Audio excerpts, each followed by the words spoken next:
कुछ लड़वाने वाले लोग हैं, राजनीतिकरण कर करके हमें आपस में लड़ाई लगवाना चाहते हैं, हमारा आपसी भाईचारा को खत्म करना चाहते हैं। वो खंडहर को लिए झगड़ा कर करके क्या हमारा शांति व्यवस्था कायम होगा क्या भारत देश का?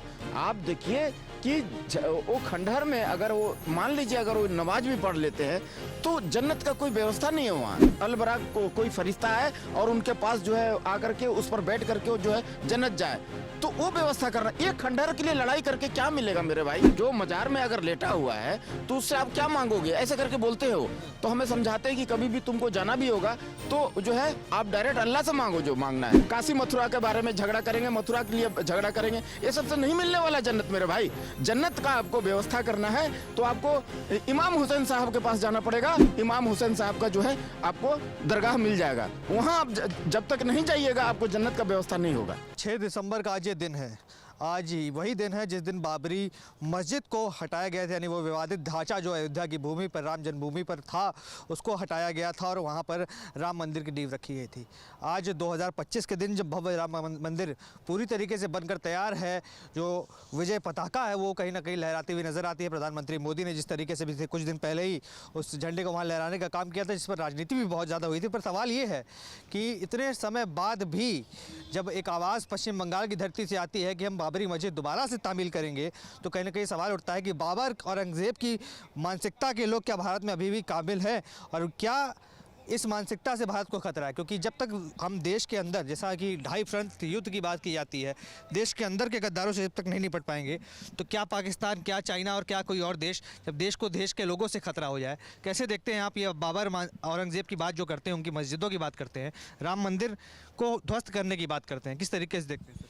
देखिए, कुछ लड़वाने वाले लोग हैं, राजनीतिकरण कर करके हमें आपस में लड़ाई लगवाना चाहते हैं, हमारा आपसी भाईचारा को ख़त्म करना चाहते हैं, जिसका मैं विरोध करता हूं। ऐसे लोगों को चिन्हित कर करके सरकार जो है वो अपना उस पर कार्रवाई करे। ऐसे ही लोग दंगा भड़काने का काम करते हैं। जो भी वहां राम मंदिर बना है, सुप्रीम कोर्ट जो है डिसीजन दिया उसके बाद ही वो बना है। आप इतना साल से देखिए, बाबर कौन था? यहाँ का वासी नहीं था, विदेशी आक्रांता था, देश में आया, लूटपाट किया। उसके बाद देखा कि जो सेंसिटिव जगह है, जो जैसे श्री राम प्रभु का जन्म स्थान है, श्री कृष्ण भगवान का जन्म स्थान है, और जो है काशी विश्वनाथ है, ये सब जगह में तोड़ करके वहाँ मंदिर को एक ढांचा खड़ा कर दिया। और वो ढांचा पड़े पड़े पड़े पड़े उस पर केस मुकदमा हो गया, हमारा भाईचारा खत्म हो गया, हिंदू मुस्लिम का जो भाईचारा खत्म हो गया, और पड़े पड़े जो है ना खंडहर में कन्वर्ट हो गया। तो वो खंडहर में कोई नमाज भी नहीं पढ़ने जाता है। अब आप बताइए, वो खंडहर को लिए झगड़ा कर करके क्या हमारा शांति व्यवस्था कायम होगा क्या भारत देश का?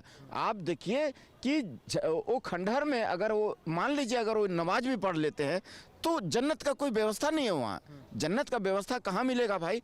कि हजरत साहब जहाँ आखिरी नमाज पढ़े थे, वो अल अक्सा बैतुल मुकद्दस, वहाँ पर अगर एक बार नमाज पढ़ लेते हैं हमारे कोई मुस्लिम भाई, तो उनको सीधा जन्नत का जो है वहाँ पर व्यवस्था हो जाएगी। क्योंकि वहीं पर हजरत सल्लल्लाहु अलैहि वसल्लम साहब आखिरी नमाज इबादत कर करके वहीं से अल बराक नामक एक फरिश्ता से उसी पर बैठ करके जन्नत गए थे।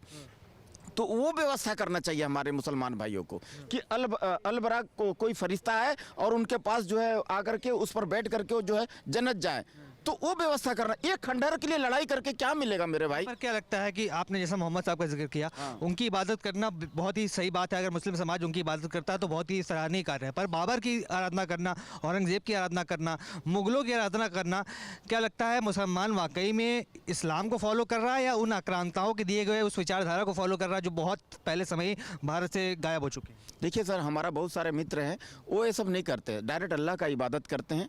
हमारे मुस्लिम भाई भी हमारे मित्र हैं, वो इस टाइप का हरकत नहीं करते हैं कि औरंगजेब को फॉलो कर लिया तो बाबर, वो सीधे अल्लाह का इबादत करते हैं, ना कहीं मजार में भी नहीं जाते हो, सीधा अल्लाह का इबादत करते हैं। बोलता है जो कुछ मांगना है तुमको अल्लाह से मांगो ना, जो मजार में अगर लेटा हुआ है तो उससे आप क्या मांगोगे? ऐसे करके बोलते हो तो हमें समझाते हैं कि कभी भी तुमको जाना भी होगा तो जो है आप डायरेक्ट अल्लाह से मांगो जो मांगना है।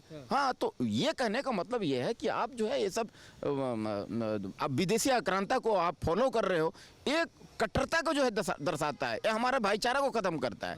हमारा जो आप मुस्लिम का धर्म का देखिए, मक्का मदीना जो है ना पवित्र स्थान है इनके लिए, वहाँ पर एक बार कैसे हज जाएं, इसका व्यवस्था करना चाहिए।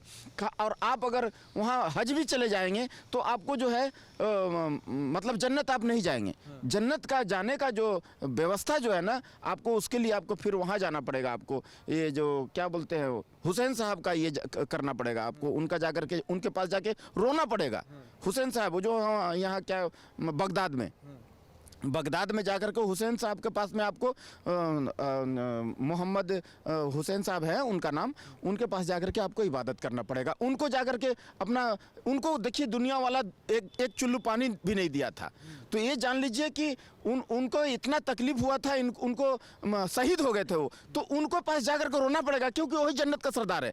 हजरत मोहम्मद सल्लल्लाहु अलैहि वसल्लम साहब बोले हैं, अपना मुंह से बोले हैं कि या अल्लाह जो हुसैन को प्यार करता है, प्रेम करता है, तू मुझसे प्रेम कर। तो उनको जाकर प्रेम करना पड़ेगा। वो सब व्यवस्था तो करेंगे नहीं, खाली यहाँ अयोध्या के बारे में झगड़ा करेंगे और काशी मथुरा के बारे में झगड़ा करेंगे, मथुरा के लिए झगड़ा करेंगे। ये सबसे नहीं मिलने वाला जन्नत मेरे भाई। जन्नत का आपको व्यवस्था करना है तो आपको इमाम हुसैन साहब के पास जाना पड़ेगा, उनके पास जाकर के रोना पड़ेगा कि हम जो भी, अगर हमसे कोई गलती हुआ है तो हमें माफ़ कर दीजिए, और उनका दरगाह को चूमना पड़ेगा, उनके पास जाकर जियारत करना पड़ेगा, तभी जाकर के जन्नत का सरदार हुई है। तो उनके ये सब व्यवस्था करना पड़ेगा सर। और आप क्या कर रहे हो, आप देखो ना क्या कर रहे हो। बगदाद में जो है ना 100-150 किलोमीटर दूर है, वहाँ से कार कोई बुक कर लीजिएगा, टैक्सी बुक कर लीजिएगा, बगदाद एयरपोर्ट में उतर करके वहाँ से चले जाइएगा तो आपको वहाँ इमाम हुसैन साहब का जो है आपको दरगाह मिल जाएगा। वहाँ आप जब तक नहीं जाइएगा आपको जन्नत का व्यवस्था नहीं होगा। आप देख रहे हैं सौगंध टीवी, सौगंध वतन की।